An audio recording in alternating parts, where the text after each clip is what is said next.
Allah SWT telah memberikan kepada Muhammad SAW banyak kebaikan sehingga sampai kepada puncaknya, antaranya sungai Al-Kautsar dalam syurga, seperti mana diriwayatkan oleh Al-Bukhari, Imam Al-Bukhari, Imam Muslim, Imam Ahmad, Imam At-Tirmizi daripada Sayyidina Anas bin Malik radhiyallahu anhu. At-Tirmizi juga meriwayatkan daripada Abdullah bin Umar radhiyallahu anhu berkata, Rasulullah SAW bersabda, Al-Kautsar nahrun fil jannah, hafatahu min dhahab, wa majrahu ala darri wal yaqut, ala durri wal yaqut, tartibuhu atyabu min al misk, wa ma'u ahla min al asal, wa abyadu min al thalj. Rasulullah SAW. Mafhumnya, Al-Kautsar adalah sebatas sungai dalam syurga. Kedua-dua tebingnya diperbuat daripada emas, laluan airnya di atas batu permata, tanahnya lebih harum daripada kasturi, airnya lebih manis daripada madu, dan lebih putih daripada salji. Imam At-Tirmizi mengatakan hadis ini adalah hadis hasan lagi sahih. Hasan lagi sahih. Imam At-Tirmizi mengatakan begitu. Apa makna hasan lagi sahih ni? Hasan dari satu jalan perawi, dan perawinya ada kurang ingatan sedikit, dan sahih dari satu jalan perawi yang lain. Ada pendapat mengatakan ia adalah kolam khusus bagi Nabi Muhammad SAW, seperti terdapat dalam hadis Muslim yang lalu yang dipetik daripada Sayyidina Anas bin Malik radhiyallahu anhu. Kedua-dua pendapat ini merupakan pendapat yang paling tepat. Antara itu Al-Kautsar merangkumi sungai dalam syurga dan sebuah kolam yang dikunjungi oleh umatnya pada hari kiamat. Yang kedua, Allah SWT memerintahkan Muhammad SAW dan umatnya supaya menunaikan sembahyang yang wajib dan sunat dengan ikhlas semata-mata untuk mendapat keridaan Allah SWT tanpa menyirikkannya dengan yang lain. Mereka juga diperintahkan menyembelih binatang korban untuk dihadiah kepada fakir miskin di sekitar Masjid Al-Haram. Menyembelih daging korban dan ibadah yang lain mestilah khusus untuk Allah SWT sahaja. Begitulah perintah Nabi SAW supaya mendirikan solat dan melakukan ibadah korban semata-mata kerana Allah. Itu tak diulang perkataan li rabbika itu untuk wanhar, sebab sudah difahami, fasal li rabbika wanhar, tak perlu nak diulang wanhar li rabbika, tak payah, sebab sudah jelas. Kalau bersembahyang itu semata-mata kerana Allah, tentulah berkorban itu juga semata-mata kerana Allah. Sesungguhnya orang-orang yang membenci Nabi dan syariat yang dibawa olehnya daripada Allah SWT, orang-orang yang tercantas daripada mendapat dua kebaikan dunia dan akhirat. Mereka tidak meninggalkan sebarang tanda peninggalan sejarah yang bererti untuk diingati, yang boleh didengar selepas mereka mati. Justru mereka tidak beriman dengan risalah kebenaran dan tidak melakukan sesuatu kebaikan semata-mata kerana Allah. Jadi mereka ini menentang Nabi SAW ini, satu apa pun tak tinggal daripada diri mereka. Keturunan mereka pun tak tahu mana pergi, mana raibnya. Tapi keturunan Nabi SAW yang dikatakan terputus ini sampai hari ini masih ada, salsilahnya pun ada. Mereka golongan-golongan Habib ini menyimpan salsilah mereka ini sampai kepada Nabi SAW.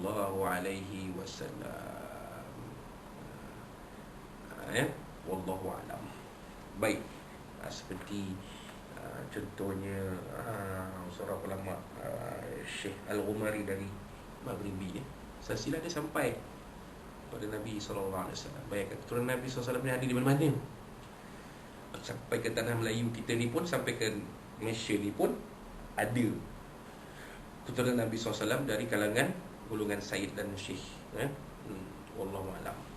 Baik, demikianlah Imam Razi mengatakan bahawa surah ini laksana penutup pada surah sebelumnya. Ia juga sebagai teras sebagai surah selepasnya. Kemudian beliau memperincikan segala penghormatan dan nikmat yang Allah SWT kurniakan kepada Nabi Muhammad SAW dan umatnya, seperti beberapa kelebihan dan keistimewaan yang tersebut dalam surah Al-Adha, Al-Insyirah, At-Tin, Al-A'la, Al-Qadar, Al-Bayyinah, Al-Zalzalah, Al-Adiyat, Al-Qari'ah, At-Takathur, Al-As, Al-Humazah, Al-Fil, Quraisy dan Al-Kawthar. Sila rujuk kita tafsir Ar-Razi yang menghuraikannya dengan menarik.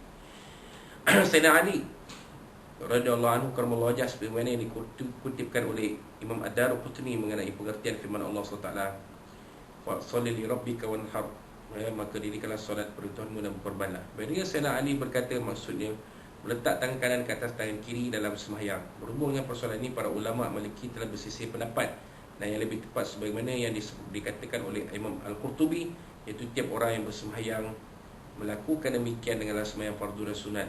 Dan lainnya Rasulullah SAW telah meletakkan tangan kanan di atas tangan kirinya berdasarkan hadis Wa'il bin Hijr dan orang lain. Pendapat ini dikemukakan juga oleh Imam Malik, Ahmad, Ishaq, Imam Syafi'i dan pengikut Ahlul Ra'i. Meskipun demikian, ada juga satu kumpulan ulama yang berpendapat bahawa disunatkan meluruskan tangan dalam sembahyang. Tempat letak tangan dalam sembahyang menjadi topik perbincangan dan perbezaan pendapat di kalangan ulama. Diriwayatkannya daripada Sayyidina Ali bin Abi Thalib radhiyallahu anhu karramallahu wajhah bahawa beliau telah meletakkan di atas dalil. Sa'id dan Jabir dan Ahmad bin Hanbal meletakkan di atas pusat, dan mereka berkata tidak mengapa kalau meletakkannya di bawah pusat. Jadi di sini pun ada perbezaan tentang ketika qiyam, kita mengerjakan sembahyang, qiyam ketika berdiri qiyam tu bagaimana kedudukan tangan kita. Kebanyakannya meletakkan tangan kanan di atas tangan kiri, ini ada pula yang ke atas ni, ada pula yang ke bawah, tapi yang banyaknya beginilah, yang banyaknya begini. Dan ada juga satu kumpulan Islam yang untuk qiyam lurus saja. Tidak letak tangan di atas ni, lurus saja. Ada sebahagian kecil, ada sebahagian Islam. Kalau kita lihat di Masjidil Haram, waktu kita melihat orang mengerjakan solat tarawih, kita akan nampak, dan semua itu tak ada masalah. Semua itu diterima sebagai satu kaedah Nabi SAW mengerjakan solat, atau mengerjakan sembahyang. Wallahu a'lam. Manakala dalam soal mengangkat kedua tangan semasa takbir, ketika iftitah rukuk dan mengangkat kedua tangan daripada rukuk dan sujud juga merupakan persoalan yang ulama bersisih pendapat mengenainya. Pendapat yang betul ialah seperti yang diungkap dalam hadis sahih Al-Bukhari dan Muslim menerusi hadis Ibnu Abdullah bin Umar radhiyallahu anhu.